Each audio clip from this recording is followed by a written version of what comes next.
ETF index mutual funds నేర్చుకుని stock మార్కెట్లో రాణించాలనుకుంటున్నారా? వెంటనే ఈ నెంబర్కి కాల్ చేయండి.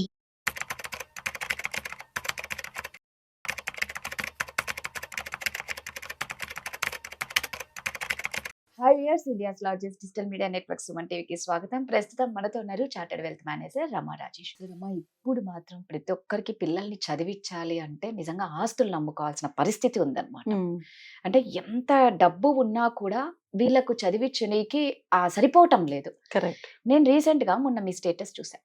18 సంవత్సరాలు వచ్చేసరికి 20 లక్షలు కావాలా, 50 లక్షలు కావాలా, ₹1,00,00,000 కావాలి, ఈ మూడిట్లో ఏది కావాలి అని వెరీ ఇంట్రెస్టింగ్. ఎలా సాధ్యం? 18 సంవత్సరాలు వచ్చేసరికి ఇంత అమౌంట్ వాళ్ళ దగ్గర పేరెంట్స్ వాళ్ళకి ఇచ్చేంత ఎలా ఉండాలంటావు? నేను ముందు స్టేటస్ గురించి ఎక్స్ప్లెయిన్ చేసి తర్వాత ఆ క్వశ్చన్ ఎక్స్ప్లెయిన్ చేస్తాను. స్టేటస్ లో నేను పెట్టడానికి రీజన్ ఏంటి అంటే 18 సంవత్సరాల్లో 20 లక్షలు కావాలా, 50 లక్షలు కావాలా, ₹1,00,00,000 కావాలని పెట్టడానికి మెయిన్ రీజన్ ఏంటి అంటే, చాలా మంది ఎప్పుడైనా నేను పిల్లల ఎడ్యుకేషన్ కోసం ఇట్లా ప్లాన్ చేసుకోండి అని చెప్పినప్పుడు వాళ్ళకి అది అర్థం కాదు. ఎందుకంటే అందరికీ నంబర్స్ లోనే అర్థమవుతాయి. ఇప్పుడు ఇన్ని సంవత్సరాలు పెట్టుకుంటే ఇంత డబ్బులు వస్తాయన్నది వాళ్ళకి అర్థం కాదు. నేను ఎప్పుడైతే మీకు 20 లక్షలే కావాలా, 50 లక్షలు కావాలా, ₹1,00,00,000 కావాలంటే అందరికి ఏం కావాలి? ₹1,00,00,000 అవుతాయి. ఎగ్జాక్ట్లీ. కానీ ఆ ₹1,00,00,000 ఒక రిస్క్ ఉంటుంది. దాన్ని ప్రాపర్ గా ప్లాన్ చేసుకుంటే కరెక్ట్ అని చెప్పినప్పుడు ఎవరికి ఎక్కదు అది.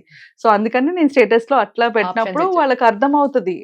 చాలా మంది మెసేజ్ చేశారు రిటర్న్, ఏంటి మేడం ఎవరైనా 20 లక్షలు ఎందుకు తీసుకుంటారు, ₹1,00,00,000 కదా కావాలనుకుంటారని. కానీ ఇక్కడే చాలా మంది మిస్టేక్స్ చేస్తారు. అందరికి కోటే కావాలి, కానీ వాళ్ళు ఇన్వెస్ట్ చేసేది మాత్రం సేఫ్ అండ్ సెక్యూర్ ప్రోడక్ట్స్ లో పెట్టుకుంటారు. దాంట్లో 20 లక్షలు 30 లక్షలు కన్నా రాదు. ఎగ్జాంపుల్, పిల్లల ఎడ్యుకేషన్ అంటే ఇప్పుడు ఫర్ నౌ నాకు బేబీ పుట్టారు అనుకుందాం. ఇంకొక 18 సంవత్సరాలు నా చేతిలో ఉన్నప్పుడు ప్రతి సంవత్సరం నేను ఒక 5,000 ప్రతి నెల నేను 5,000 దాయగలను నేను అనుకున్నప్పుడు, నేను ఎవరికైనా వెళ్ళి మ్యూచువల్ ఫండ్స్ లో పెట్టండి అంటే వాళ్ళు వింటారా?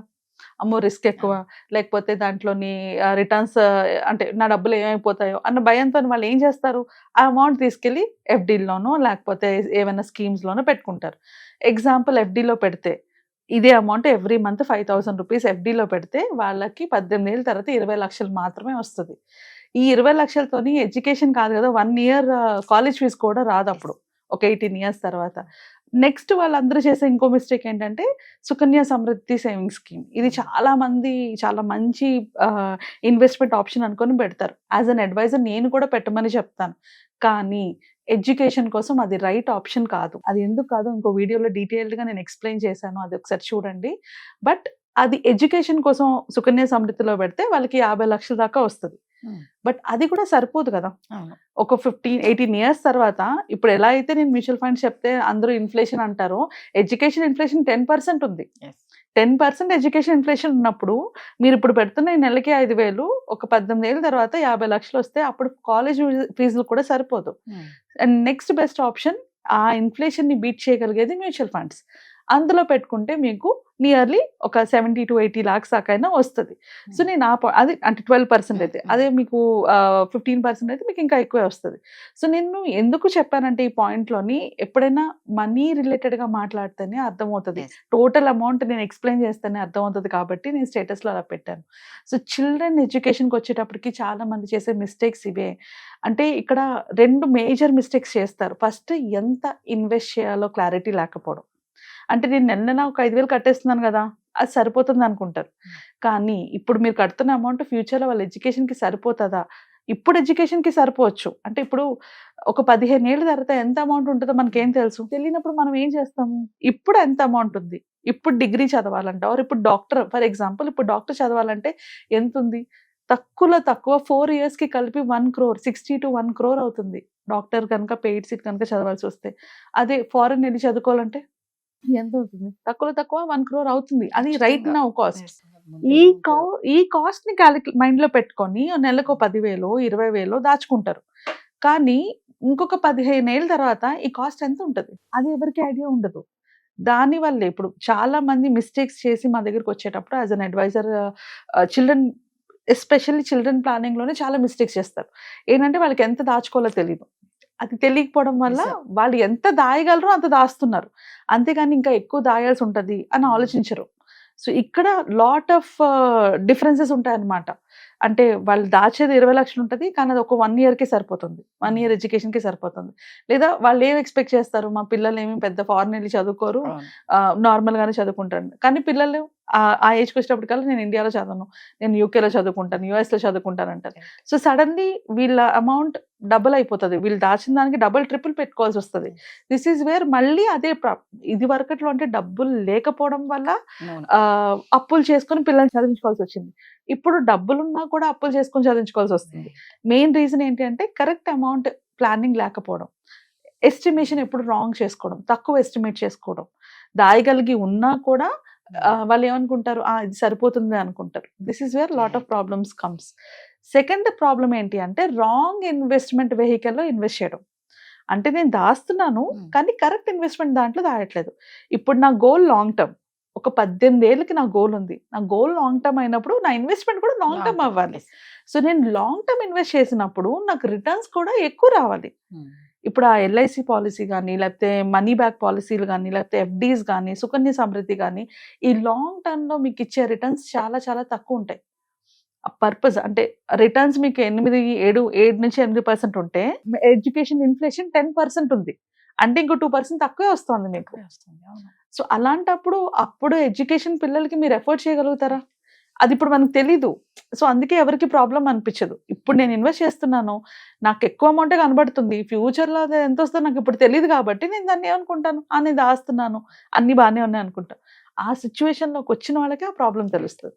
సో దట్ ఈస్ వై ఈ 2 మిస్టేక్స్ చిల్డ్రన్ ఎడ్యుకేషన్ ప్లానింగ్లో చేస్తారు. అందుకే ఎస్పెషల్లీ చిల్డ్రన్ ఎడ్యుకేషన్ కోసం ప్లాన్ చేసేటప్పుడు స్కీమ్స్ జాయిన్ అయిపోవడం, లేకపోతే గవర్నమెంట్ పాలసీస్ అవి వాటిని పెట్టుకోవడం, ఎఫ్డీలు పెట్టుకోవడం, ఆర్ మనీ బ్యాక్ పాలసీలు పెట్టుకోవడం, ఇవి కరెక్ట్ కాదు. ఎందుకంటే లాంగ్ టర్మ్లో ఇవేమీ కూడా మనకు కావాల్సినంత వెల్త్ని క్రియేట్ చేయలేవు, ఆర్ కావాల్సినంత కార్పస్ని క్రియేట్ చేయవు, పిల్లల ఎడ్యుకేషన్కి కావాల్సినంత కార్పస్ని క్రియేట్ చేయవు. సో ఇలాంటి వాటికి ద బెస్ట్ సొల్యూషన్ మ్యూచువల్ ఫండ్సే. ఎందుకంటే లాంగ్ టర్మ్లో మ్యూచువల్ ఫండ్స్ మంచి రిటర్న్స్ ఇస్తాయి, ఆ ఎడ్యుకేషన్ ఇన్ఫ్లేషన్ని బీట్ చేసే ఇన్వెస్ట్మెంట్స్ ఇస్తాయి.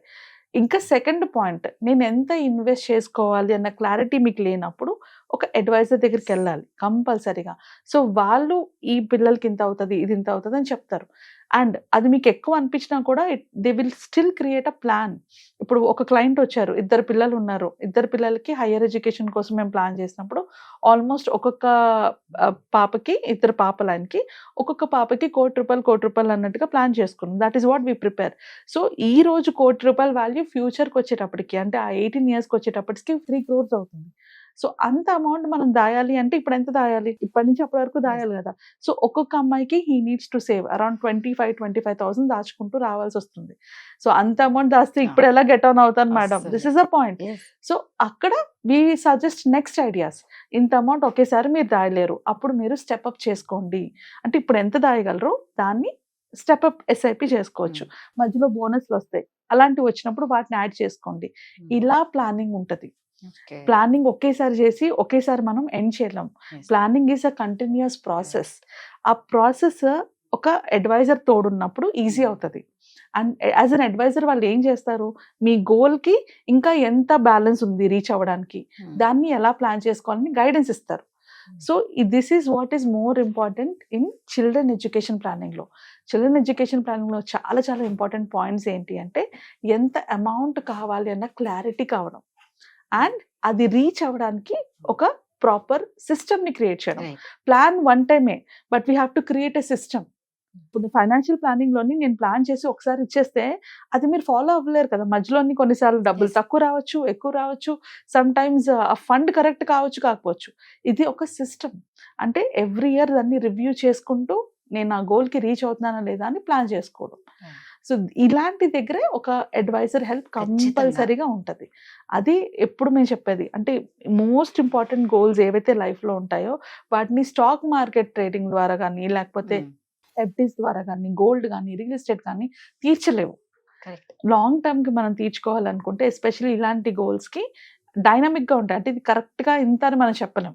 ఎక్కువ దాచుకోవడంలో తప్పలేదు, ఆ ఎక్కువ దాయాలి అంటే ఒకేసారి దాయలేం. ఇప్పుడు రియల్ ఎస్టేట్ అంటే ఒకేసారి దాచుకోవాలి.